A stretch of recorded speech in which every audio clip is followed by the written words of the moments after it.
본질적 신앙의 회복이라는 제목으로 같이 말씀을 나누겠습니다. 계속해서 우리가 나누는 말씀은 스데반의 변론에 관한 내용입니다. 스데반이 복음을 전하자 복음을 전하는 걸 막기 위해서 종교 지도자들이 막 저항을 하고 질문을 합니다. 그래도 스데반의 대답을 당해내지 못하는 거예요. 그러자 종교 지도자들은 그 거짓 증인들을 세워서 이 스데반이 모세와 하나님을 모독했다라고 스데반을 고발을 합니다. 그에 대해서 스데반이 자기가 자신이 하나님과 모세를 모독하지 않았다라는 변론을 하는 내용이 이 긴 내용의 설교입니다. 오늘 본문은 크게 이제 세 부분으로 나뉘어져 있는데 먼저는 37절에서 43절까지 말씀입니다. 이 내용을 통해서 우상 숭배를 했던 이스라엘의 역사를 한번 되짚는다는 거죠. 스데반은 지금 모세와 하나님을 모독했다라는 죄목으로 고발을 당했는데 자신이 그것 때문에 여기 선 것이 아니다. 자신은 하나님과 모세를 모독하지 않았다. 자신이 알고 있는 모세에 대해서 하나님에 대해서 설명을 합니다. 스데반은 과거의 역사, 이스라엘의 역사를 되짚으면서 얘기하는 거죠. 모세를 모독하고 모세의 말을 거역했던 것은 내가 아니라 너희들이 그토록 존경하던 너희들의 조상이었다라고 이야기합니다. 모세는 이스라엘 백성이 존경하는 위대한 선지자였죠. 그러나 그 모세의 말을 거부한 사람은 누구라는 거예요? 너희의 조상이라는 거죠. 내가 아니라 너희 조상들이었다라고 말합니다. 우리 38절 말씀 같이 한번 읽겠습니다. 시작. 시내산에서 말하던 그 천사와 우리 조상들과 함께 광야 교회에 있었고 또 살아있는 말씀을 받아 우리에게 주던 자가 이 사람이라. 아멘. 모세는 하나님의 말씀을 받아 이스라엘에게 전해주던 위대한 선지자였죠. 그리고 하나님과 마주하며 이야기했던 하나님과 특별한 관계를 가졌던 사람이 바로 모세입니다. 이런 모세가 하나님의 말씀을 받아서 이스라엘 백성들에게 전하면 이스라엘 백성은 그 말을 들어야 됩니까? 듣지 말아야 됩니까? 들어야 되는 거죠. 그건 당연한 겁니다. 스데반은 그러나 모세가 이런 너희가 그렇게 존경하는 위대한 모세가 말한 것을 듣고도 따르지 않았던 사람이 누구라는 거예요? 너희의 조상이라는 거죠. 그리고 너희는 그 조상의 후예라고 얘기하는 겁니다. 내가 지금 모세를 모독한 게 아니라 너희의 조상이 모독을 하고 어떻게 보면 그 조상의 후예인 너희가 그렇게 살고 있다라고 얘기하는 겁니다. 이스라엘의 조상들의 역사를 보면 계속해서 하나님의 말씀과 하나님의 선지자들의 말을 복종하지 않았던 역사입니다. 거꾸로 마음이 애굽으로 향하여 애굽으로 돌아가겠다고 생떼를 쓰고 고집을 피운 사람들이 바로 이스라엘 조상들이었죠. 애굽으로 돌아가기 위해서 우리를 지금까지 인도하고 다시 애굽으로 인도할 신을 만들어내라고 아론에게 협박을 해서 송아지를 만들었습니다. 그리고 이스라엘은 광야에서 누구를 섬겼다고 얘기합니까? 하나님입니까? 우상입니까?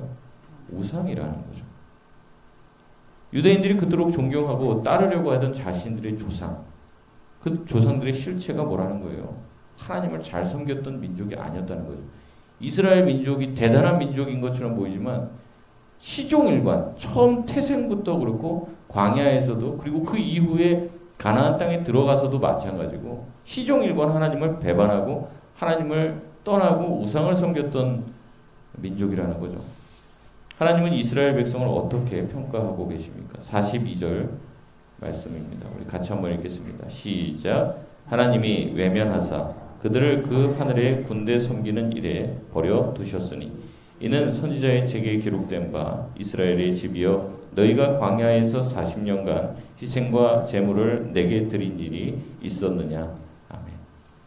여기서 하늘의 군대 42절에 보면 하나님이 외면하사 그들을 하늘의 군대 섬기는 일에 버려두셨으니 그러니까 하늘의 군대하면 좋은 거라고 생각하시는 분이 있는데 여기서 말하는 하늘의 군대는 천군 천사를 말한 게 아닙니다. 여기서 말하는 하늘의 군대는 하나님이 만드신 해달별 1월 성신을 얘기하는 거죠. 그러니까 이스라엘 백성들이 하나님이 만드신 이 해달별 1월 성신을 섬기는 그 가나안 종교에 깊이 빠지게 됐는데 하나님은 그냥 내버려 두셨다는 거예요. 이스라엘 백성들은 하나님이 만드신 피조물을 섬기고 심지어 송아지를 만들어 자신들의 손으로 만든 신을 보고 기뻐하며 섬겼습니다. 그런데 하나님은 그런 이스라엘 백성을 야단치지 않고 어떻게 하셨다는 거예요? 그냥 내버려 두신 거예요. 내버려 주셨다고 하니까 이게 되게 나쁜 의미 같은데 그게 아니라 그들이 하고 싶은 대로 그냥 냅뒀다는 겁니다. 그러니까 가끔 우리는 그런 얘기 하잖아요. 하나님이 왜 이렇게 간섭 안 하시지? 간섭 안 하시지? 근데 하나님은 대부분은 그냥 내버려 두십니다. 그냥. 자기들이 하고 싶은 대로 그냥 내버려 둬요. 그냥. 우리에게 자유를 주셨기 때문에 그렇기도 하고 한번 너네들 마음껏 살아보라는 거죠. 그 결과가 어떤지. 내가 말하는 그 말 스트레스 받으면서 하나님의 말씀 너무 힘들어. 지키기 어려워. 그 말씀대로 살 수 없어 라고 얘기하면 고집 피우는데 그러면 니네 하고 싶은 대로 해봐. 내버려 둔다는 거죠. 여러분이 죄를 짓고도 하나님께 맞으면 놀랄 일이 아니에요. 그거는 어떻게 보면 감사한 일입니다. 하나님이 우리를 지켜보고 계시고 우리를 훈계하고 계시고 우리를 바른 길로 이끌어 주시기 위해 우리로 하여금 깜짝 놀라 그 길로 가지 못하게 막는 것일 수 있습니다. 그러나 제일 무서운 것은 성경에 보면 제일 무서운 것이 뭐냐면 나쁜 짓을 하고 범죄를 해도 아무 일도 안 일어나는 거예요. 아무 일도. 범죄를 하고 엇나간 길로 가도 아무 일도 일어나지 않아요. 오히려 좋은 일이 더 생긴다. 하나님 말씀대로 순종하지 않고 나쁜 길로 행하는데 좋은 일이 생겨요. 그건 더 무서운 일이에요. 더 무서워. 앞으로 당할 그런 심판이 더 크다는 거죠. 이스라엘 백성이 우상 숭배했지만 아무 일도 일어나지 않습니다. 평온합니다. 그러니까 이스라엘 백성은 광야에서 하나님을 섬기지 않습니다.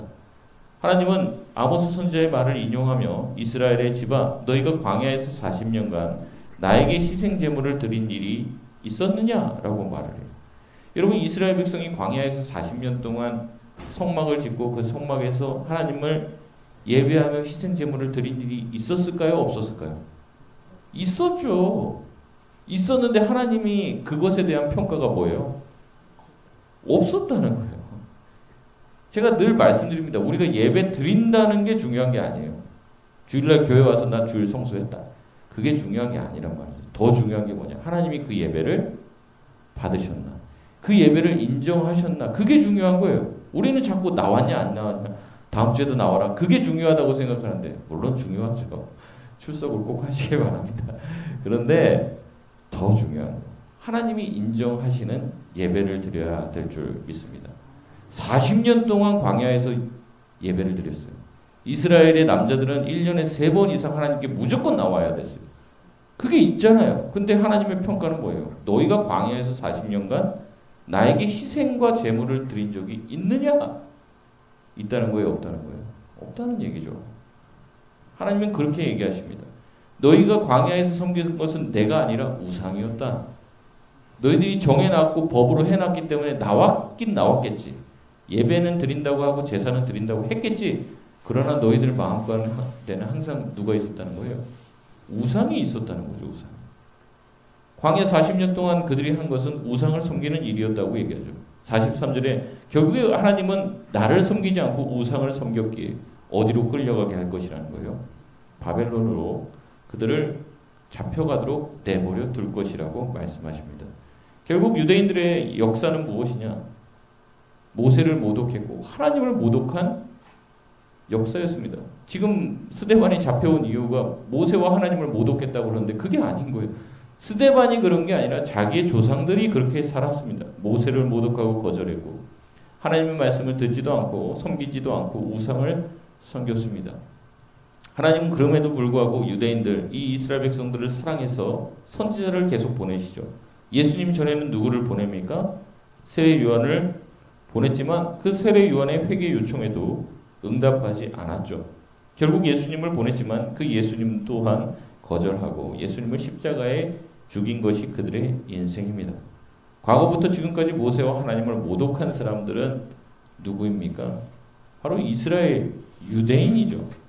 스데반이 아니라 자기들 자신입니다. 그걸 지금 고발을 하는 거죠. 44절에서 50절까지는 성막과 성전에 관한 인용을 하며 너희들이 성막과 성전에서 어떠한 일을 했는지 또 하나님을 향해 또 성전에 대해서 어떤 잘못된 인식을 가지고 있는지 지적을 합니다. 광야에서 이스라엘은 하나님의 지시를 따라 성막을 지었습니다. 그리고 45절에 여호수아는 가나안의 이 성막을 가져갔고 성막은 다윗 때까지 이르게 됩니다.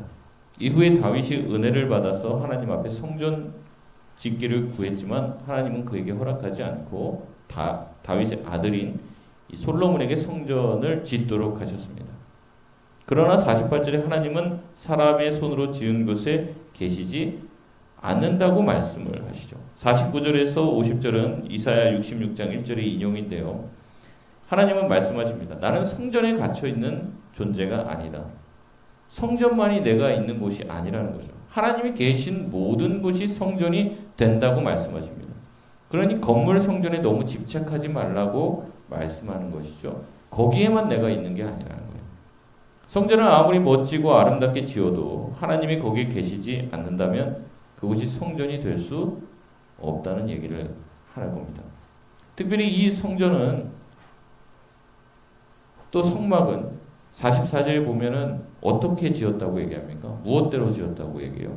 하나님께서 말씀하신 그 양식대로 모세에게 말씀하신 이가 명하사 그가 본 그 양식대로 만들게 하신 것이다. 이렇게 말씀을 하는 거죠.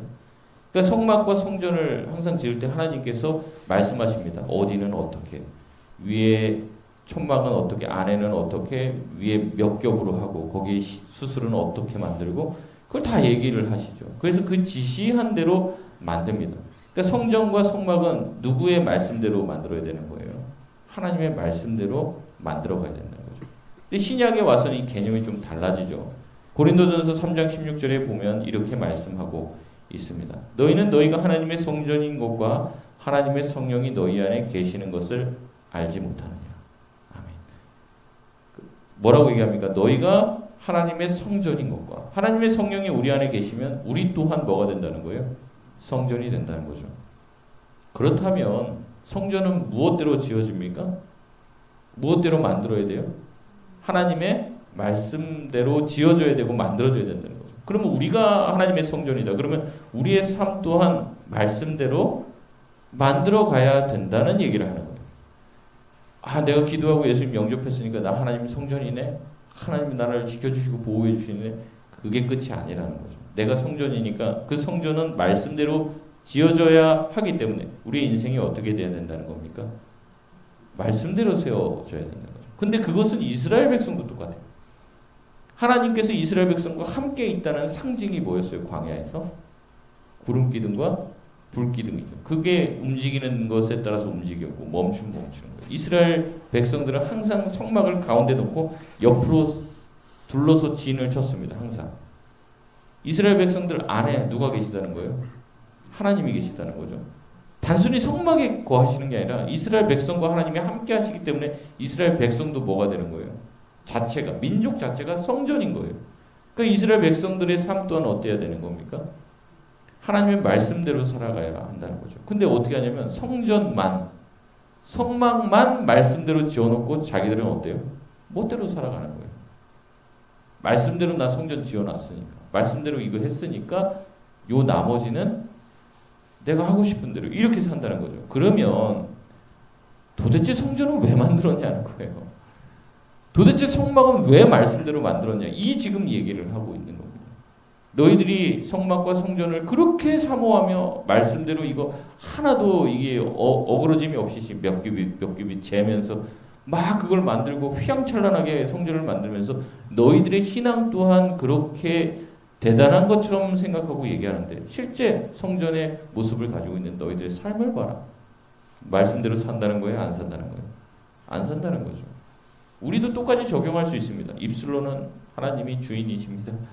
주님이 내 인생의 모든 것입니다 라고 말하고 내 생명까지 주님 앞에 드립니다 라고 고백을 하지만 이것이 우리 입술에 그냥 노래로만 끝나게 될 때 우리 삶과는 동떨어진 삶을 살 때 우리도 똑같은 지적을 받을 수가 있다는 것이죠. 바라기는 우리의 삶 또한 우리의 삶으로도 이러한 신앙 고백을 동일하게 할 수 있는 저와 여러분 되시길 바랍니다. 51절에서 53절은 스데반이 종교 지도자들을 책망하고 고발하는 내용입니다. 51절에 스데반은 공회를 향해 목이 곧고 성령을 거스르는 자들이라고 지적을 합니다. 그들이 받아야 할 할례는 어디입니까? 51절에 보면 마음과 귀에 할례를 받아야 하는 겁니다. 마음이 바뀌지 않고 말씀을 들을 귀가 없는 자들은 결국에 자신들의 조상들처럼 계속 고집을 부리고 거역하는 역사를 반복할 뿐입니다. 조상들이 이스라엘 백성들에게 주신 선지자들을 죽였다면 그들 또한 하나님이 보내시는 선지자를 죽일 수밖에 없습니다. 그들이 마음과 귀에 할례를 받고 귀가 열려서 말씀을 듣지 않는 한은 그들 또한 그들 조상들의 뒤를 전철을 쫓아갈 수밖에 없다는 거죠. 결국 그들은 보내주신 예수님을 죽였습니다. 예표되어지는 예수님이 올 것이다라고 예언한 선지자 세례 요한도 죽였을 뿐 아니라 그 선지자인 세례 요한이 예표한 예수님 또한 십자가에 죽였죠. 이제 총체적으로 결론을 내리는 겁니다. 스데반이 이스라엘의 온 역사는 하나님을 거역한 역사였고 지금 또한 그러고 있고 너희들의 모든 역사, 너희들이 그렇게 자랑스럽게 생각한 유구한 역사는 우상을 숭배하다가 하나님께 버림받은 역사에 불과하다. 그것을 막 자랑스럽게 생각하고 하나님이 선택하신 막 선민 이러면서 교만하고 있는데 전혀 그게 아니라는 거죠. 광야에서도 하나님을 섬긴 적이 없고 가나안에 들어와서도 하나님을 따르거나 섬긴 적이 없으며 하나님을 따르라고 보낸 선제를 줄줄이 죽여나간 너희들의 역사, 너희들의 마음과 너희들의 귀가 할례받지 못하고 여전히 목이 고다 있다면 너희들 또한 똑같이 이스라엘 과거에 버림을 받고 바벨론으로 귀양 간 것처럼 그러한 최후를 맞게 될 것이라는 이야기를 하고 그들에게 회개를 촉구하는 것입니다. 여러분 우리 또한 마찬가지입니다. 우리가 가지고 있는 생각에 얽매이면 안 돼요. 이스라엘 백성들이 뭐 여기서도 나오지만 이스라엘 백성들 그들의 조상들이 우상을 섬겼다고 얘기하니까 하나님 말씀 뭐 귓등으로 듣고 그게 아니에요. 이스라엘 백성들이 섬기고 또 하나님의 말씀대로 율법을 준수한 수준은요 우리의 그 생각이나 우리의 그 기준보다 훨씬 높습니다. 그거를 그 바리새인들 욕할 게 아니라 바리새인 진짜 발등도 쫓아가기가 어려워요. 그 규율이 너무나도 많아갖고 근데 그것조차도 아무 소용이 없다고 얘기하는 거예요. 그것을 지키면서 오히려 자기 마음이 교만해져 있고 그 규율을 지키느라고 하나님을 생각하지 못하고 있다는 거죠. 성막과 성전을 생각하며 성막과 진정한 성전 대신 예수님을 못 알아본다는 거예요. 여러분 교회는요 항상 좋은 일 하면서 하나님을 따르지 못하는 경우가 많아요. 뭐 분쟁하는 교회들이나 어려움을 겪는 교회들 보면은 뭐 잘못된 어떤 욕심 가지고 싸우는 거는 거의 없어요. 거의 다 대부분이 나름대로의 선한 의도를 가지고 합니다. 그러니까 선한 일 때문에 교회가 쪼개지고 선한 일 때문에 교회가 어려움을 겪게 되는 거예요. 그들은 안식일을 목숨처럼 지키려고 했습니다. 그래서 안식일을 어긴 듯하게 보이는 예수님을 잡아 죽이려고 했던 거죠. 성전은 좋은 것이죠. 하나님께 예배드리고 하나님 앞에 나오는 좋은 것입니다. 그러나 성전도 이 안식일도 절기도 하나님보다 더 앞세우게 될 때 뭐가 된다는 거예요? 그게 우상숭배가 된다는 거죠. 안식일을 지키는 것, 성전을 잘 보존하고 거룩하게 수호하는 것 다 하나님을 위한 일입니다. 그러나 하나님이 하신 말씀보다 그걸 앞세우게 됐을 때 문제가 생기는 거예요. 고집을 부리게 됐을 때 이게 우상화가 됐을 때 우리 또한 유대 종교자들이 빠지는 그러한 함정에 빠지게 된다는 겁니다. 말씀을 맺겠습니다. 여러분 우리 자신은 어떻습니까? 나는 어떻습니까? 목이 곧고 거역하는 백성입니까? 아니면 하나님의 말씀에 순종하려고 하는 자입니까? 여러분 마음과 귀의 할례를 받아야 될 사람은 누굽니까? 나입니까? 아니면 내가 생각하는 누군가입니까? 여러분 남이 아닌 내 자신이에요. 내가 먼저 변화되어야 되는 거죠. 하나님 외에 어떠한 것도 우상화, 절대화 되어서는 안 됩니다. 주님이 기뻐하시는 일이라면 자신의 틀을 깨고 그 순종하는 하나님이 기뻐하시는 그 일을 수행해야 하는 거죠. 인생의 또 대부분의 성경에 나와 있는 역사들은 다 무엇입니까? 하나님이 말씀하시면 그 말씀을 자기 마음대로 더하거나 빼고 하는 방식으로 거역과 거부의 역사가 반복되는 것입니다. 여러분 이것을 나에게서는 끊어내야 돼요. 하나님의 말씀 가운데 순종하기 위해 하나님이 기뻐하시는 그 길을 쫓아가기 위해 애쓰고 기도하고 본질적인 신앙을 회복할 수 있는 저와 여러분 되시길 바랍니다.